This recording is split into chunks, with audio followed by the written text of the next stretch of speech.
ನಮಸ್ಕಾರಗಳಿರಿ. ಈ ವಿಡಿಯೋದಲ್ಲಿ ಒಂದು ಇಂಪಾರ್ಟೆಂಟ್ ಕಂಪನಿ ಮೊನ್ನೆ ಒಂದು ಮೇಜರ್ ಅನೌನ್ಸ್ಮೆಂಟ್ ಅನ್ನ ಮಾಡಿದೆ. ಆ ಅನೌನ್ಸ್ಮೆಂಟ್ ಬಗ್ಗೆ ತಿಳ್ಕೊಳ್ಳೋಣ. ಜೊತೆಗೆ ಇದರಿಂದ ಶೇರ್ ಹೋಲ್ಡರ್ಸ್ಗೆ ಯಾವ ರೀತಿ ಬದಲಾವಣೆಗಳು ಅಪ್ಲೈ ಆಗುತ್ತೆ, ಹಾಗೆ ಶೇರ್ ಹೋಲ್ಡರ್ಸ್ಗೆ ಏನಾದ್ರೂ ಇದರಿಂದ ಲಾಭ ಸಿಗುತ್ತಾ, ಹಾಗೆ ಕಂಪನಿಗೆ ಏನ್ ಬೆನಿಫಿಟ್ಸ್ ಆಗ್ಬೋದು ಮುಂದಿನ ದಿನಗಳಲ್ಲಿ, ಈ ಎಲ್ಲ ವಿಷಯಗಳನ್ನ ತಿಳ್ಕೊಳ್ಳುವಂತ ಪ್ರಯತ್ನವನ್ನ ಮಾಡೋಣ. ಮೊದಲಿಗೆ ಡಿಸ್ಕ್ಲೇಮರ್ ಕೊಡ್ಲಿಕ್ಕೆ ಇಷ್ಟಪಡ್ತೀನಿ. ಇಲ್ಲಿ ಕವರ್ ಮಾಡ್ತಿರುವಂತ ಯಾವುದೇ ಸ್ಟಾಕ್ ಅನ್ನು ಕೂಡ ರೆಕಮೆಂಡ್ ಮಾಡ್ತಿಲ್ಲ. ನೀವು ಫರ್ದರ್ ಸ್ಟಡಿ ಮೆಡಿಟೇಷನ್ ತಗೊಳ್ಬಹುದು. ಆಸ್ ಎ ಎಜುಕೇಶನಲ್ ಪರ್ಪಸ್ ನಾನು ವಿಡಿಯೋ ಮುಂದೆ ತರ್ತಾ ಇದ್ದೀನಿ. ಹಾಗೆ ನೀವೇನಾದ್ರೂ ಇಲ್ಲಿವರೆಗೂ ನಮ್ಮ ಇನ್ಸ್ಟಾಗ್ರಾಮ್ ಹಾಗೂ ಫೇಸ್ಬುಕ್ ಅಕೌಂಟ್ ಗಳನ್ನ ಫಾಲೋ ಮಾಡ್ತಿಲ್ಲ ಅಂದ್ರೆ ಎರಡರ ಲಿಂಕ್ ಡಿಸ್ಕ್ರಿಪ್ಷನ್ ಅಲ್ಲಿ ಇರುತ್ತೆ, ಎರಡನ್ನೂ ಸಹ ಫಾಲೋ ಮಾಡಬಹುದು. ಇನ್ನು ಇವತ್ತು ನಾವು ಮಾತಾಡಕ್ ಹೋಗ್ತಿರುವಂತಹ ಕಂಪನಿ ಯಾವುದು ಅಂತ ನೋಡೋದಾದ್ರೆ ಅದು ಅಸ್ಟ್ರಲ್ ಲಿಮಿಟೆಡ್. ತುಂಬಾ ಜನ ಇದ್ರ ಬಗ್ಗೆ ಪ್ರಶ್ನೆ ಮಾಡ್ತಾ ಇರ್ತೀರಿ. ಪೈಪಿಂಗ್ ಸೆಗ್ಮೆಂಟ್ ಅಲ್ಲಿ ಕೆಲಸ ಮಾಡುವಂತ ಕಂಪನಿ. ಮುಂಚೆ ಅಸ್ಟ್ರಲ್ ಪಾಲಿ ಅಂತ ಇತ್ತು ಹೆಸರು, ಅದನ್ನ ಅಸ್ಟ್ರಲ್ ಲಿಮಿಟೆಡ್ ಅಂತ ಮಾಡ್ಕೊಂಡಿತ್ತು. ಈ ಕಂಪನಿ ಶುಕ್ರವಾರ ಮಾರ್ಕೆಟ್ ಕ್ಲೋಸ್ ಆದ್ಮೇಲೆ ಒಂದು ಅನೌನ್ಸ್ಮೆಂಟ್ ಅನ್ನ ಮಾಡಿದೆ. ನೀವು ಇಲ್ಲಿ ನೋಡಬಹುದು. ಈ ಅನೌನ್ಸ್ಮೆಂಟ್ ಅಲ್ಲಿ ಏನ್ ಅನೌನ್ಸ್ಮೆಂಟ್ ಮಾಡಿದೆ, ಅದು ಯಾವ ರೀತಿ ಬದಲಾವಣೆಗಳನ್ನ ಮಾಡುತ್ತೆ, ಅದೆಲ್ಲವನ್ನು ಕೂಡ ನೋಡೋಣ. ಮೊದಲಿಗೆ ಈ ಅನೌನ್ಸ್ಮೆಂಟ್ ಬಂದು ಕಂಪನಿಯ ಡಿಮರ್ಜರ್ ಗೆ ಸಂಬಂಧಪಟ್ಟಂತ ಅನೌನ್ಸ್ಮೆಂಟ್. ಸೊ ಅಸ್ಟ್ರಲ್ ಲಿಮಿಟೆಡ್ ಏನಿದೆ ಆ ಕಂಪನಿ 2 ಕಂಪನಿಗಳಾಗುತ್ತೆ ಮುಂದಿನ ದಿನಗಳಲ್ಲಿ. ಆದ್ರೆ ಇದಕ್ಕೆ ಸಾಕಷ್ಟು ಸಮಯ ತಗೊಳುತ್ತೆ. ಅದು ಯಾಕೆ ಅಂತ ನಾನು ಹೇಳ್ತೀನಿ ಮುಂದೆ. ಡಿಮರ್ಜರ್ ಗೆ ಸಂಬಂಧಪಟ್ಟಂತೆ ಡಿಸಿಷನ್ ತಗೊಂಡಿದೆ. ನೀವು ಇಲ್ಲಿ ನೋಡಬಹುದು. Astral is splitting it's business. ಯಾಕೆ, ಇದರಿಂದ ಶೇರ್ ಹೋಲ್ಡರ್ಸ್ ಗೆ ಯಾವ ರೀತಿ ಇಂಪ್ಯಾಕ್ಟ್ ಆಗುತ್ತೆ, ಇದೆಲ್ಲವನ್ನು ಕೂಡ ನಾವು ತಿಳ್ಕೊಳ್ಳೋಣ. ಅದಕ್ಕಿಂತ ಮುಂಚೆ ಡಿಸ್ಕ್ರಿಪ್ಷನ್ ಅಲ್ಲಿ ಅಕೌಂಟ್ ಅನ್ನು ಓಪನ್ ಮಾಡ್ಕೊಳ್ಳುವಂತ ಲಿಂಕ್ ಇದೆ. ಅಕೌಂಟ್ ಅನ್ನು ಓಪನ್ ಮಾಡ್ಕೊಳ್ಬಹುದು.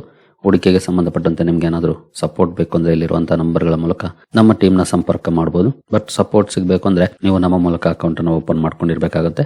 ಹಾಗಾಗಿ ಇಂಟ್ರೆಸ್ಟ್ ಇರೋರು ಲಿಂಕ್ ಅನ್ನು ಬಳಸ್ಕೊಂಡು ಅಕೌಂಟ್ ಅನ್ನು ಓಪನ್ ಮಾಡ್ಕೊಳ್ಬಹುದು. ಹಾಗೆ ಅಕೌಂಟ್ ಓಪನ್ ಮಾಡುವಾಗ ಏನಾದ್ರು ಸಮಸ್ಯೆಗಳಾದ್ರೂ ಕೂಡ ಸೇಮ್ ನಂಬರ್ಗೆ ಕಾಲ್ ಮಾಡಿ ನಮ್ಮ ಟೀಮ್ ಇಂದ ನಿಮ್ಗೆ ಹೆಲ್ಪ್ ಸಿಗುತ್ತೆ. ಸೊ ಮೊದಲಿಗೆ ಈ ಕಂಪನಿ ಯಾವ ಬಿಸ್ನೆಸ್ ಅನ್ನ ಡಿಮರ್ಜ್ ಮಾಡ್ತಾ ಇದೆ. ಅಸ್ಟ್ರಲ್ ಲಿಮಿಟೆಡ್ ಕಂಪನಿ ತನ್ನ ಕೆಮಿಕಲ್ಸ್ ಬಿಸ್ನೆಸ್ ಏನಿದೆ ಅದನ್ನ ಡಿಮರ್ಜ್ ಮಾಡಿ ಸಪರೇಟ್ ಕಂಪನಿಯನ್ನಾಗಿ ಮಾಡಕ್ಕೆ ಹೊರಟಿದೆ. ಅದ್ರ ಜೊತೆಗೆ ಆಲ್ ಅಜೀಸ್ ಪ್ಲಾಸ್ಟಿಕ್ಸ್ ಅಂತ ಒಂದು ಸಬ್ಸಿಡಿಯರಿ ಇದೆ ಈ ಕಂಪನಿಯಲ್ಲಿ, ಅದನ್ನ ಅಸ್ಟ್ರಲ್ ಲಿಮಿಟೆಡ್ ಜೊತೆ ಮರ್ಜ್ ಮಾಡ್ತಾ ಇದೆ.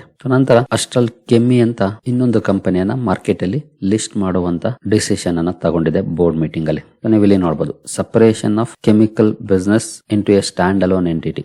ತನ್ನ ಕೆಮಿಕಲ್ ಬಿಸ್ನೆಸ್ ಏನಿದೆ ಅದನ್ನ ಸಪರೇಟ್ ಕಂಪನಿಯನ್ನಾಗಿ ಮಾಡ್ತಿದೆ. ಅಜೀಸ್ ಪ್ಲಾಸ್ಟಿಕ್ಸ್ ಅನ್ನ ಅಸ್ಟ್ರಲ್ ಲಿಮಿಟೆಡ್ ಜೊತೆ ಮರ್ಜರ್ ಮಾಡ್ತಿದೆ. ಜೊತೆಗೆ ಅಸ್ಟ್ರಲ್ ಕೆಮಿಯನ್ನ NSE BSE ಅಲ್ಲಿ ಲಿಸ್ಟ್ ಮಾಡೋಕೆ ಹೊರಟಿದೆ. ಸದ್ಯದ ಮಟ್ಟಿಗೆ ಅಸ್ಟ್ರಲ್ ಲಿಮಿಟೆಡ್ ಅಂತ ಒಂದು ಕಂಪನಿ ಇದೆ, ಬಟ್ 2 ಬಿಸ್ನೆಸ್ ಸೆಗ್ಮೆಂಟ್ಸ್ ಇದಾವೆ. ಅದರಲ್ಲಿ ಪ್ಲಂಬಿಂಗ್ ಬಿಸ್ನೆಸ್ ಒಂದು, ಇನ್ನೊಂದು ಕೆಮಿಕಲ್ ಬಿಸ್ನೆಸ್. ಪ್ಲಂಬಿಂಗ್ ಅಲ್ಲಿ CPVC, PVC pipes, fittings, water tanks, faucets, sanitary ware, ಈ ಎಲ್ಲ ಸೆಗ್ಮೆಂಟ್ಸ್ ಬರುತ್ತೆ. ಕೆಮಿಕಲ್ಸ್ ಅಲ್ಲಿ adhesives and sealants, construction chemicals, silicon, epoxy, PVA, specialty chemicals ಇವೆಲ್ಲ ಬರುತ್ತೆ. ಸೊ ಈ 2 ಮೇಜರ್ ಬಿಸ್ನೆಸ್ ಸೆಗ್ಮೆಂಟ್ಸ್ ಏನಿದೆ ಇವುಗಳನ್ನೇ ಸಪರೇಟ್ ಎಂಟಿಟಿಯಾಗಿ ಮಾಡಕ್ಕೆ ಹೊರಟಿರೋದು ಅಸ್ಟ್ರಲ್ ಲಿಮಿಟೆಡ್. ಆನಂತರ ಅಂದ್ರೆ ಡಿಮರ್ಜರ್ ನಂತರ ಅಸ್ಟ್ರಲ್ ಲಿಮಿಟೆಡ್ ಅಲ್ಲಿ pipes, fittings, water tanks, faucets, sanitary ware ಇರುತ್ತೆ. ಅಸ್ಟ್ರಲ್ ಕೆಮಿಯಲ್ಲಿ adhesives, construction chemicals, sealants, speciality chemicals, paints and coatings ಇದೆಲ್ಲವೂ ಕೂಡ ಅಸ್ಟ್ರಲ್ ಕೆಮಿ ಲಿಮಿಟೆಡ್ ಹೋಗುತ್ತೆ. ಸೊ ಈ ರೀತಿಯಾಗಿ 2 ಕಂಪನಿಗಳಾಗುತ್ತೆ. ಇನ್ನು ಕರೆಂಟ್ ಶೇರ್ ಹೋಲ್ಡರ್ಸ್ಗೆ ಏನಾಗುತ್ತೆ, ಇಲ್ಲಿ 1:1 ರೇಷಿಯೋದಲ್ಲಿ ಶೇರುಗಳು ಸಿಗುತ್ತೆ. ಇನ್ ಕೇಸ್ ಅಸ್ಟ್ರಲ್ ಲಿಮಿಟೆಡ್ ನ 100 ಶೇರುಗಳಿದ್ರೆ ಅಸ್ಟ್ರಲ್ ಕೆಮಿಯ 100 ಶೇರುಗಳು ಸಿಗುತ್ತೆ. ರೆಕಾರ್ಡ್ ಡೇಟ್ಗೆ ಯಾರೆಲ್ಲ ಹೋಲ್ಡ್ ಮಾಡಿರ್ತಾರೋ ಅವರಿಗೆ ಅಸ್ಟ್ರಲ್ ಕೆಮಿ ಲಿಮಿಟೆಡ್ ನ 100 ಶೇರುಗಳು ಸಿಗುತ್ತೆ. ಸೊ 1:1 ರೇಷಿಯೋದಲ್ಲಿ ಅಡ್ಜಸ್ಟ್ಮೆಂಟ್ ಇರುತ್ತೆ.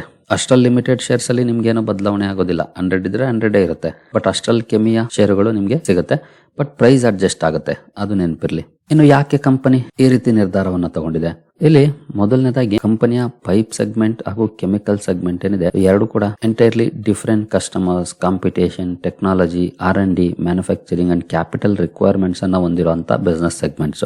ಈ 2 ರಿಲೇಟೆಡ್ ಆಗಿರುವಂತವೇನಲ್ಲ ಅಷ್ಟು ದೊಡ್ಡ ಮಟ್ಟದಲ್ಲಿ. ಹಾಗಾಗಿ ಸಪರೇಟ್ ಫೋಕಸ್ ಬೇಕಾಗುತ್ತೆ, ಅಟೆನ್ಷನ್ ಬೇಕಾಗುತ್ತೆ, ಡೆಡಿಕೇಟೆಡ್ ಟೀಮ್ಸ್ ಬೇಕಾಗುತ್ತೆ 2 ಬಿಸ್ನೆಸ್ ಸೆಗ್ಮೆಂಟ್ಸ್ ಗೆ ಬೇರೆ ಬೇರೆಯಾಗಿ. ಸೊ ಬಿಸ್ನೆಸ್ ಬೇರೆ ಬೇರೆಯಾಗಿದ್ದಾಗ ಅದನ್ನ ಚೆನ್ನಾಗಿ ಫೋಕಸ್ ಮಾಡಬಹುದು ಅನ್ನೋದು ಮ್ಯಾನೇಜ್ಮೆಂಟ್ ನ ವಾದ.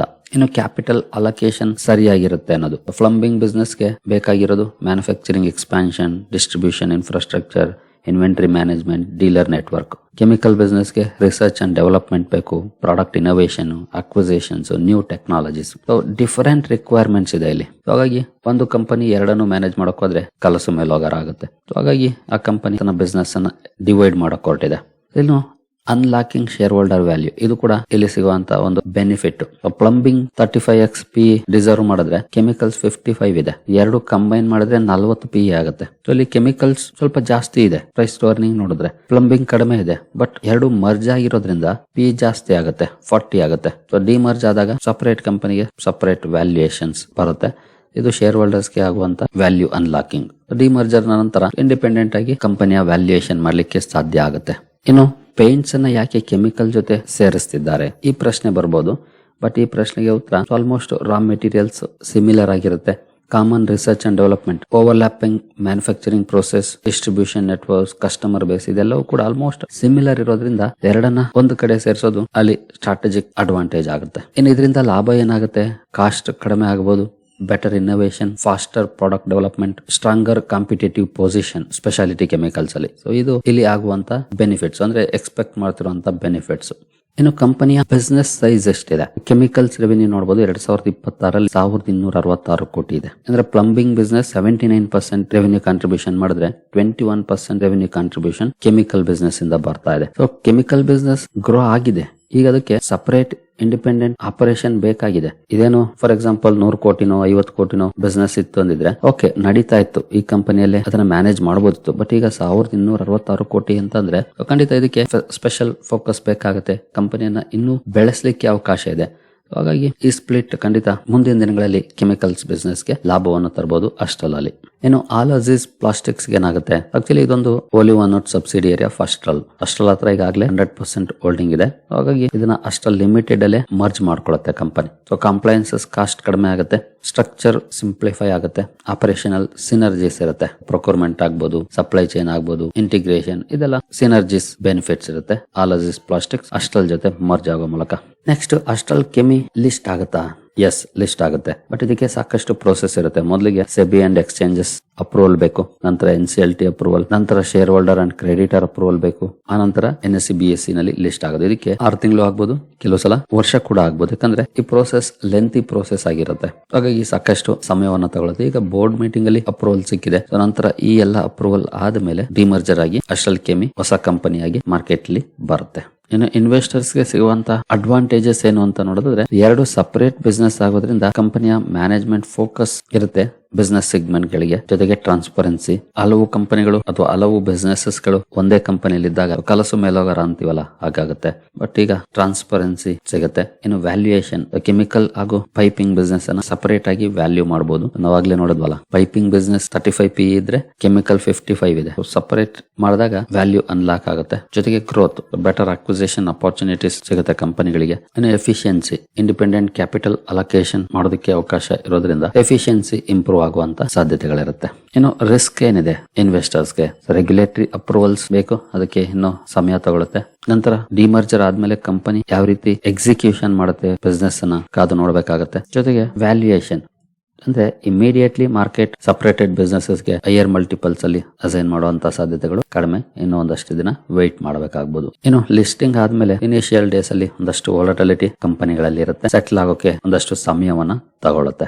ಆ ರಿಸ್ಕ್ ಗಳು ಇದ್ದೇ ಇರುತ್ತೆ ಮಾರ್ಕೆಟ್ ಅಲ್ಲಿ ಹೂಡಿಕೆ ಮಾಡುವಂತ ಇನ್ವೆಸ್ಟರ್ಸ್ಗೆ. ಓವರ್ ಆಲ್ ನೋಡಿದ್ರೆ ಇದೊಂದು strategic restructuring, not A financial engineering. Chemical business grow ಆಗಿದೆ, ಹಾಗಾಗಿ ಅದನ್ನ ಸಪರೇಟ್ ಎಂಟಿಟಿ ಆಗಿ ಕಂಪನಿ ಮಾಡುತ್ತಿದೆ. ಎರಡು ಕಂಪನಿಗಳಿಗೆ ಡಿಫರೆಂಟ್ ಗ್ರೋತ್ ಡ್ರೈವರ್ಸ್, ಅದು ಕೂಡ ಒಳ್ಳೆಯ ಬೆಳವಣಿಗೆ ಎರಡು ಕಂಪನಿಗಳಿಗೆ. ಸ್ಟ್ರಕ್ಚರ್ ಅಲ್ಲಿ ಕೂಡ ಇಂಪ್ರೂವ್ಮೆಂಟ್ಸ್ ಮುಂದಿನ ದಿನಗಳಲ್ಲಿ ನೋಡ್ಲಿಕ್ಕೆ ಸಿಗುತ್ತೆ. ಕ್ಯಾಪಿಟಲ್ ಅಲೋಕೇಶನ್ ಆಗ್ಬಹುದು, ಮ್ಯಾನೇಜ್ಮೆಂಟ್ ಫೋಕಸ್ ಆಗ್ಬಹುದು, ಮೋರ್ ಎಫಿಷಿಯಂಟ್ ಇರಬಹುದು. ಸೊ ಓವರ್ ಆಲ್ ನೋಡಿದ್ರೆ ಎರಡು ಲಿಸ್ಟೆಡ್ ಕಂಪನಿಗಳಾಗುತ್ತೆ. ಬಟ್ ಅದಕ್ಕೆ ಸಮಯ ತಗೊಳುತ್ತೆ. ನೆನಪಿರ್ಲಿ, 6 ತಿಂಗಳು ಆಗ್ಬಹುದು, ವರ್ಷನೂ ಆಗ್ಬಹುದು. ಜೊತೆಗೆ ಅಡ್ಜಸ್ಟ್ಮೆಂಟ್ ಏನಿದೆ 1:1 ರೇಷಿಯೋದಲ್ಲಿ ಆಗುತ್ತೆ. 100 ಶೇರ್ಗಳಿದ್ರೆ ಅಸ್ಟ್ರಲ್ ಲಿಮಿಟೆಡ್, ಅಸ್ಟ್ರಲ್ ಕೆಮಿದು 100 ಶೇರ್ಗಳು ಸಿಗುತ್ತೆ. ಬಟ್ ಪ್ರೈಸ್ ಅಲ್ಲಿ ಅಡ್ಜಸ್ಟ್ ಆಗುತ್ತೆ. ಆ ಕಂಪನಿಯ ಬಿಸ್ನೆಸ್ ವ್ಯಾಲ್ಯೂಯೇಷನ್ ಎಷ್ಟು ಬರುತ್ತೆ ಅದ್ರ ಮೇಲೆ ಪ್ರೈಸ್ ಚೇಂಜ್ ಆಗುತ್ತೆ ಆ ಕಂಪನಿದು. ಹಾಗಾಗಿ ಅಷ್ಟು ಪ್ರೈಸ್ ಅಷ್ಟರಲ್ಲಿ ಕಮ್ಮಿಯಾಗಿ ಆ ಬಿಸ್ನೆಸ್ಗೆ ಹೋಗುತ್ತೆ.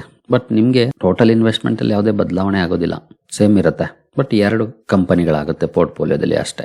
Over all execution is the key. Company success ಆಗ್ಬೇಕು ಅಂದ್ರೆ ಕಂಪನಿಯ ಮ್ಯಾನೇಜ್ಮೆಂಟ್ ಯಾವ ರೀತಿ ಪ್ಲಾನ್ಸ್ ಅನ್ನ ಎಕ್ಸಿಕ್ಯೂಟ್ ಮಾಡುತ್ತೆ ಅದು ಬಹಳ ಇಂಪಾರ್ಟೆಂಟ್ ಆಗುತ್ತೆ. ಅದ್ರ ಮೇಲೆ ಕಂಪನಿಯ ಸಕ್ಸಸ್ ಡಿಪೆಂಡ್ ಆಗಿರುತ್ತೆ.